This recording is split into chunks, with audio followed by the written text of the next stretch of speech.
Bueno, voy a hablar un poco de neumonía adquirida en la comunidad, muy simple, muy sencillo. Pueden aportar todo lo que quieran y sepan.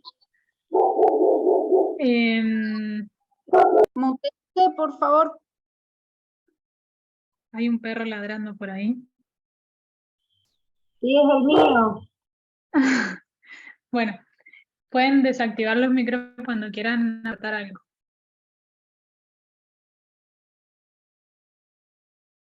Bueno, no me pasen la diapositiva. Ahí está. Bueno, empezamos con la presentación clínica de la neumonía.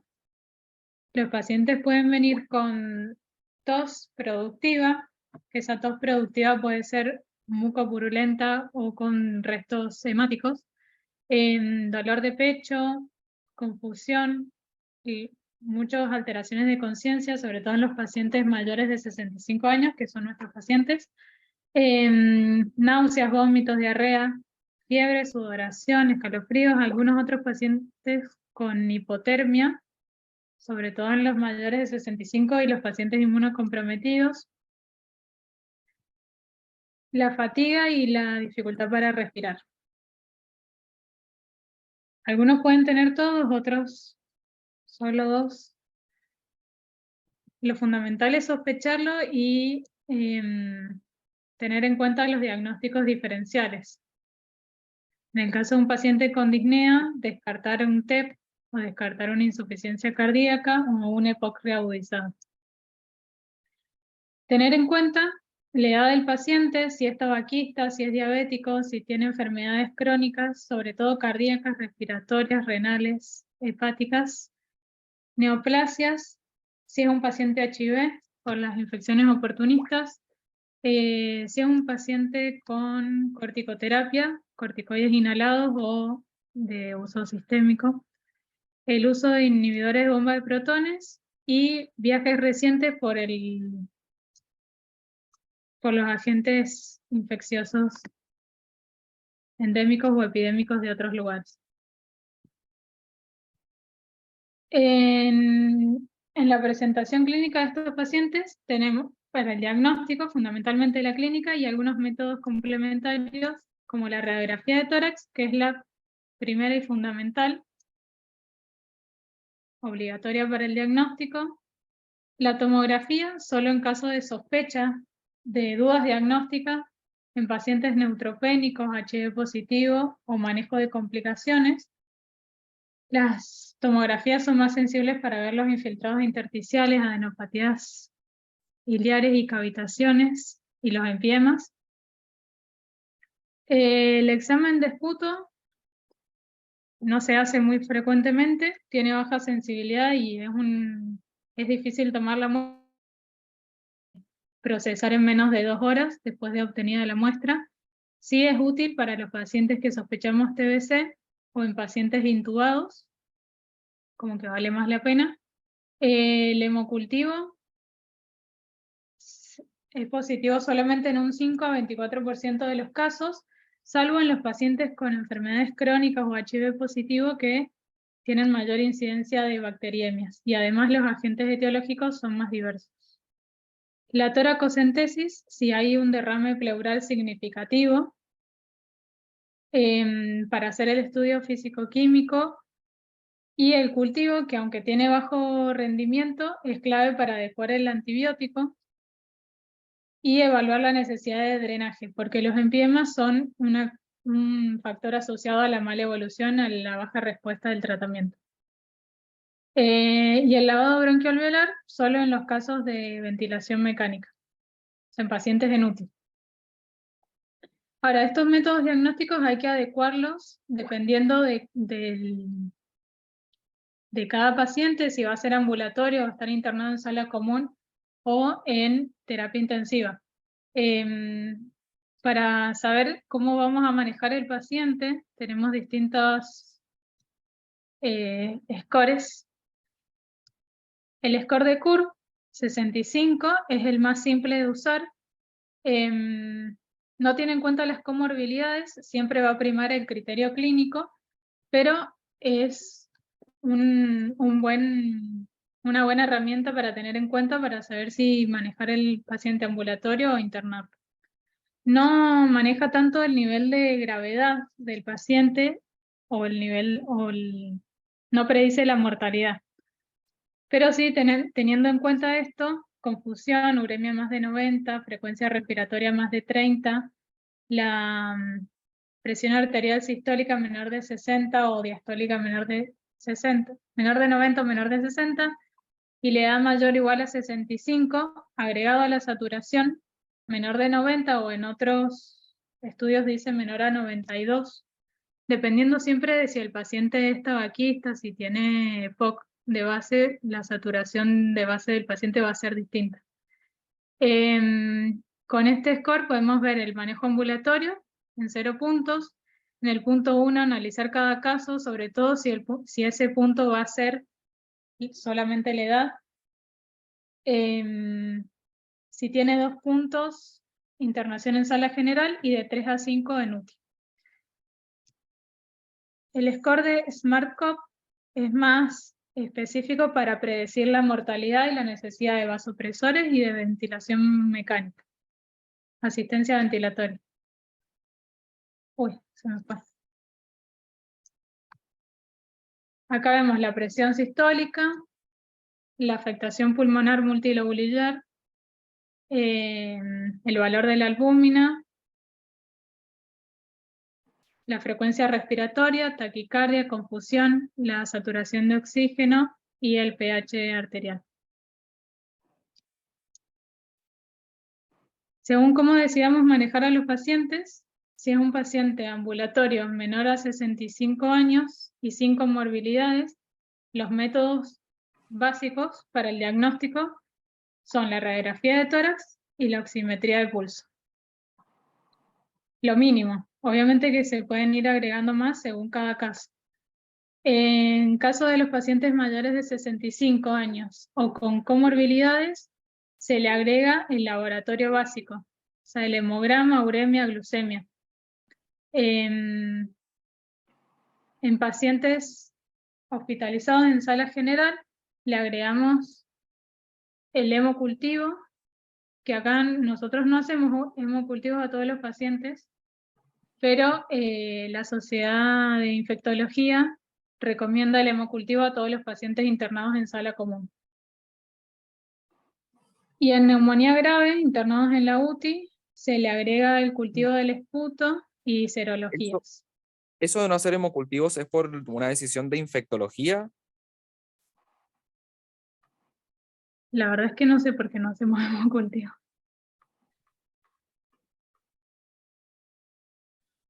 Porque, bueno, nada, tengo entendido que sí, tal cual, hay que hacer hemocultivo y también un cultivo de esputo. En pacientes que tienen cultivo de esputo sería importante tenerlo. En Sí, el tema realidad, es que en realidad se estima que es por una cuestión de rédito del cultivo. O sea, el cultivo tiene un rédito de 5 al 20% que te salga un cultivo positivo en hemocultivo. Si el paciente no está con bacteremia y no tiene estudio de todo, lo más seguro es que estés en el rango del menos del 5%.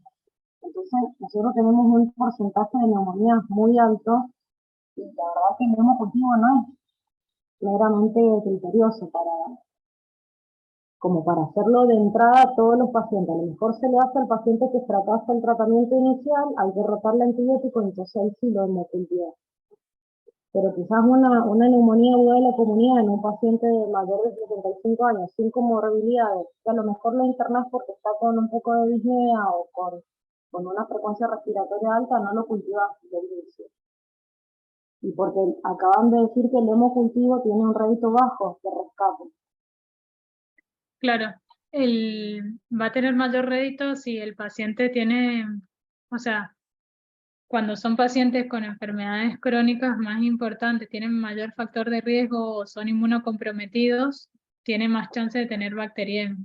En esos casos, como por ahí evaluar cada paciente según los factores de riesgo que tenga.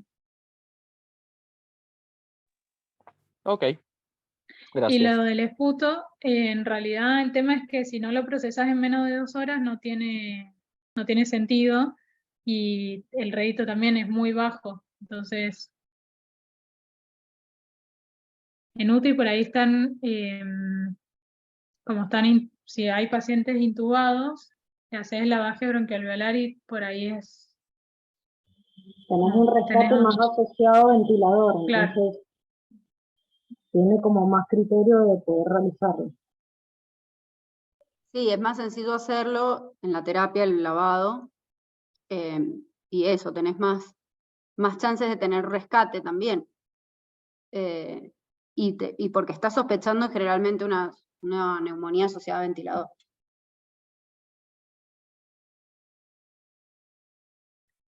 Bueno, los agentes etiológicos que sospechamos, primero la causa más frecuente es el Streptococcus pneumoniae en cualquier paciente, y después tenemos algunos otros que los asociamos a, por ejemplo, el Staphylococcus aureus, a neumonías necrotizantes asociadas a bacteriemias. En el caso de una neumonía severa con progresión rápida en pacientes jóvenes previamente sanos, sospechamos de un estáfilo metilino resistente. En pacientes tabaquistas tenemos más frecuencia de Haemophilus influenzae.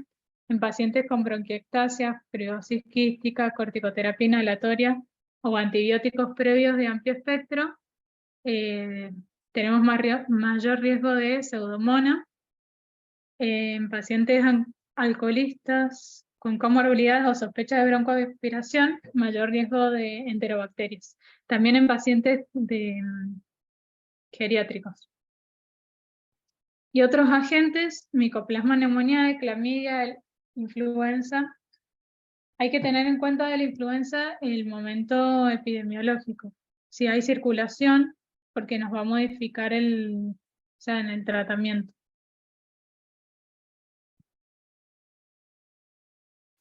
Bueno, se ve medio borrosa la tablita.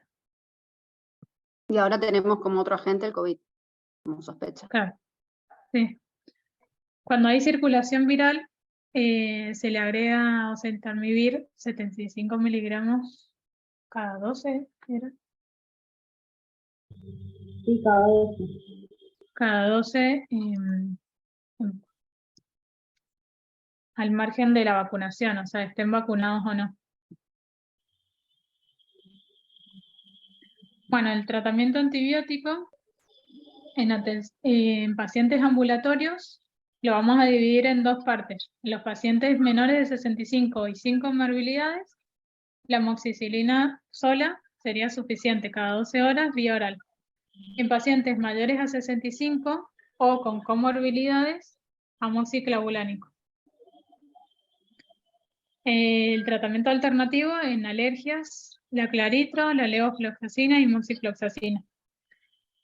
No se usan de primera elección solamente si el paciente es alérgico o si el tratamiento anterior con amoxi no resultó.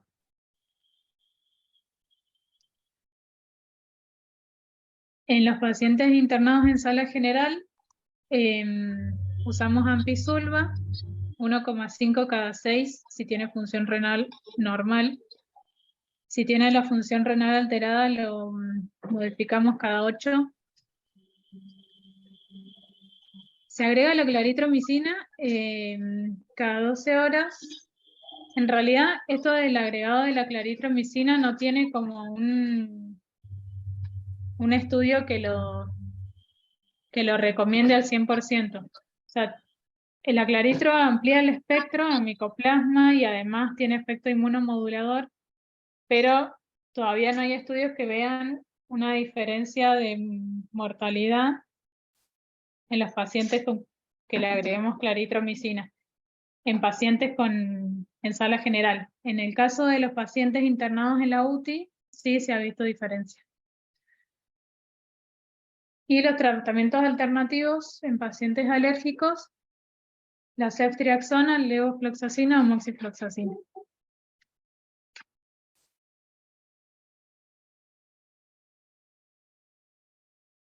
Y en la UTI sí agregamos a ampicilva la claritromicina. Cuando tenemos riesgo para pseudomonas, usamos piperatazo más claritro. Y si hay riesgos de estáfilo metilino resistente, le agregamos al esquema la vancomicina.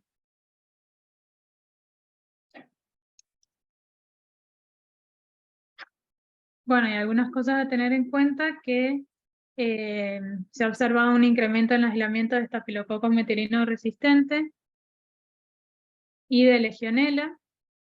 Los biomarcadores tales como la procalcitonina, la PCR, no son parte de la evaluación inicial, pero sí se pueden usar para evaluar la respuesta al tratamiento a las 72 horas.